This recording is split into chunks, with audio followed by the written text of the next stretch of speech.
uJesu Kristu inkosi. Ngiyabingelela egameni lenkosi yethu uJesu Kristu. Ngicela ukubonga uNkulunkulu egameni lenkosi Jesu. Ngomgqibelo bengisensimini bese kuwofoka nje sengizoqeda izulu bese livene liyaduma liza ngalapha ngenhla ngasedrobheni ngisalizwa lisandindizela ngizwa ukuthi cha liyeza ngampela ngenxa yokuthi khona engangisazokwenza mangiphume ensimini njengokugeza nokugeza iy'ngane ngalimisa ngisensimini angikhulekanga kodwa ngakhuluma ngathi uJesu Kristu inkosi egameni lenkosi yethu uJesu Kristu ngiyalimisa izulu alime kodwa kudedeleke imvula ngoba ngiyayidinga ngilimile. Isimanga baba ngiyambonga uNkulunkulu kwenzeka njengoba lalokhe liduma lapho ebelapho elalokhe likhona alikaze lize ngaze ngasuka ensimini ngageza kwageza iy'ngane ngaqeda yonke into. Kuthe ngesikade sengiqedile ngakhomba ukuthi hayibo izulu kambe beliduma mhlampe belizodlula nje la ngase ngithi koJesu ayenzeke intando yakho uma bekumele lize ngapha izulu alize nangempela leza-ke izulu kodwa lasheshe ledlula imvula kwasa kumanzi phansi. Ngimnika udumo uNkulunkulu ngithi uJesu Kristu uyinkosi, uJesu Kristu uyinkosi. Amen. uJesu Kristu uyinkosi. Ngiyabingelela baba Nsibanda egameni lenkosi. Ngiletha ubufakazi amandla kaNkulunkulu amangalisayo. Kuthe ngithathelwe imali yonke ebhenki yomholo wami wasepensheni. Abazali bangifakela, omunye umzalwane wangifakela 3,000, omunye wangifakela 1,500. Ubufakazi uNkulunkulu ngempela uma simfunza iqiniso uyasinakekela. Ngiyabonga basekhaya leZwi, ngiyabonga basekhaya leZwi ngoba ekhaya leZwi ngithole ukuphila, ngathola ukukhulu nokwazi uNkulunkulu nokwethemba uNkulunkulu wethu. Ngiyabonga, ngiyabonga. uJesu Kristu uyinkosi. uJesu Kristu uyinkosi baba Nsibande ngiyanibingelela egameni elihle lenkosi yethu uJesu Kristu ekhaya entabeni yendlu kaJehova kuyabonelelwa kanye nase ekhayeni leZwi. Ngithi angibonge uNkulunkulu ngesikhathi sisemkhosini lo esiphuma kuwo ka-3 days. Kuthe nge-3rd day ekuseni ngiye emsebenzini ngacishe ngangena engozini yebhasi elaliza emva kwami masijika nje ku-yield sign ngisathi ngiyabheka lavele langiphepha ngenye indlela umusa kaNkulunkulu akaze angena ngemuva kimi. Ngakho ngiyambonga kakhulu uNkulunkulu kosigcinayo ezingozini zonke. Kuthe-ke sekusebusuku ngalo olwesine sesilungiselela ukuthi ekuseni siyaphuma emkhosini. Kwaba mnandi ebusuku, kwase ngathi sisenkonzweni. Abantu engababona kahle enkonzweni ngabona wena baba Nsibande nomama Nsibande. Kungathi inkonzo seyiyaphuma, sicula kamnandi, sixhawulana, saze saphinde sahlala phansi. Kwaba mnandi. uJesu Kristu uyinkosi. Ngathi mangiphaphama lapho ngambonga uNkulunkulu ukuthi emkhosini nomkhosi kunesibusiso uNkulunkulu asipha sona nasekuqiniseleni ekukhulekeni. Noma ngabe umuntu uyalingwa kangakanani kodwa akhuthazele ngoba uNkulunkulu usuke embekele isibusiso emva komkhosi. uJesu Kristu uyinkosi. Amen. uJesu Kristu inkosi baba. Ngiyanibingelela ekhaya kaNsibande. Ngiyabingelela nomama egameni lenkosi uJesu Kristu. Baba ngiyaxolisa ngidilithile sekwadlula ku-3 minutes.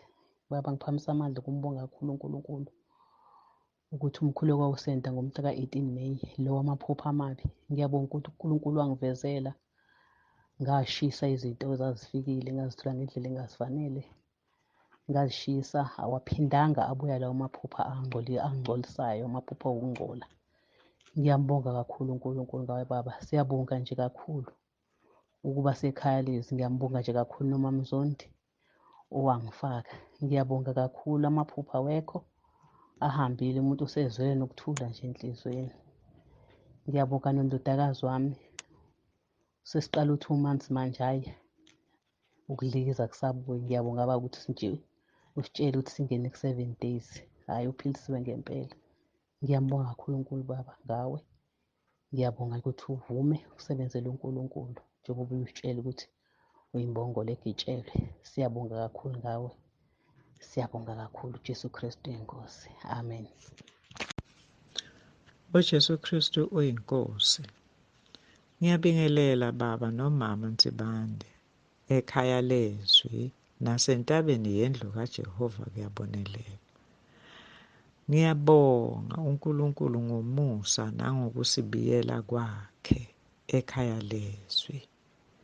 Mhla ka-29 Agasti ngosuku lokubonga emkhosini wezinsuku eziyisi-7 uNkulunkulu wasivikela engozini embi yemoto lapho kwakuyoshona khona umyeni wami.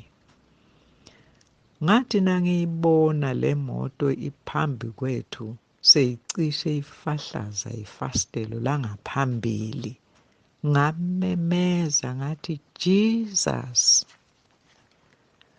Le moto yayisishayisa ngezwa seyihwebha umhlubulo wale moto esasikuyo. Yafacaza isivalo sangesinxele lapho kwakuhlezi umyeni wami. Mina ngiphakathi kungudrayiva ngesikudla sami. Nokho yangalimala kakhulu imoto yethu, nathi phakathi sangalimala. Nalabo babesogebhezini ngemuva. Yize lo thango lwalogebhezi lwamonqoka. Ngambonga kakhulu baba uNkulunkulu ngokusivikela okungaka phakathi edolobheni emarobhothini phela. Emini kuyoshaya insimbi yokuqala. Impela uJesu Kristu uyinkosi. Amen. uJesu Kristu uyinkosi baba. Bengithanda ukuzobonga uJesu ngalokho angenzela kona emavikini andlule. Isitori sami sikanjena baba, ngangiye ey'tolo ngithi ngiyothengela umntwana ukudla ne-uniform ngoba bezohamba beye kwi-trip. Ngakuthenga-ke izinto zomntwana-ke mase ngiya e-Boxer-ke ngithunga izinto ey'ncane la ezasendlini. Mase ngifike e-Boxer ngishiya izinto lezi engase ngiy'thengile vele e-Boxer. Mase ngiphuma ngingabe ngisayithola iy'mpahla zami e-parcel counter. Babethi bayayicinga bengayitholi. Ebese-ke mina ngiyabuza ukuthi kanjani. Hhayi-ke bese kufika i-manager bebheka amakhamera. Uma bebheka amakhamera bethola ukuthi hhayi khona ovele oyikhiphile. Bese siyathola ukuthi kushuthi iy'namba bezimbili lezi ekade ngikhipha ngayo. Bekunenye futhi inamba, kushuthi nje isigebengu thizeni besivele sinaleyo namba wakhipha iy'nto zami. Ngiyathanda nje ukubonga kakhulu indlela abangiphatha ngayo ngoba ukube uJesu bengenami mhlampe ngabe abazange beze bengiphathe ngaleya ndlela ngoba izinto zami zabuya. Lokho kwakuwukudla bakubuyisa bathi ngithathe khona i-Boxer mahhala bese lokho kuyimali banginikeza imali yakhona. Nalokho kade kungekho i-Boxer banginika imali yakhona. Ngiyathanda ukumbonga kakhulu uJesu Kristu ngoba nje uhleze khona empilweni yami. Uyena ongisizile kakhulu, kube bengathembile yena ngazi ukuthi bekuzoyenzeka kanjani. Ngiyabonga kakhulu baba. uJesu Kristu uyinkosi. Ngiyabingelela kakhulu kubaba nomama ekuseni. Ngimbonga uNkulunkulu, nami ungivusile. Ngiyamphakamisa kakhulu. Ngithi angilethe ubufakazi baba ukuthi ngiwabonile amandla kaNkulunkulu. Ngigula, ngiphethe umlenze kungasukumeki. noma ngihamba kabuhlungu, noma ngisukuma kufanele ngizabalaze. Ngiyambonga kakhulu uNkulunkulu. Belokhu ngikhuleka uNkulunkulu waze wangisiza ngaphulukiswa nami. Hhayi ukuthi bengizile ukudla, cha, ngabe ngiqamba amanga, ngangikhuleka nje, ngikhuleka kulo leli gama likaJesu Kristu oyinkosi, obusayo nasenyameni yethu uqobo. Ngiyambonga kakhulu uNkulunkulu. Ngithi udumo malube kuyena uJesu Kristu oyinkosi.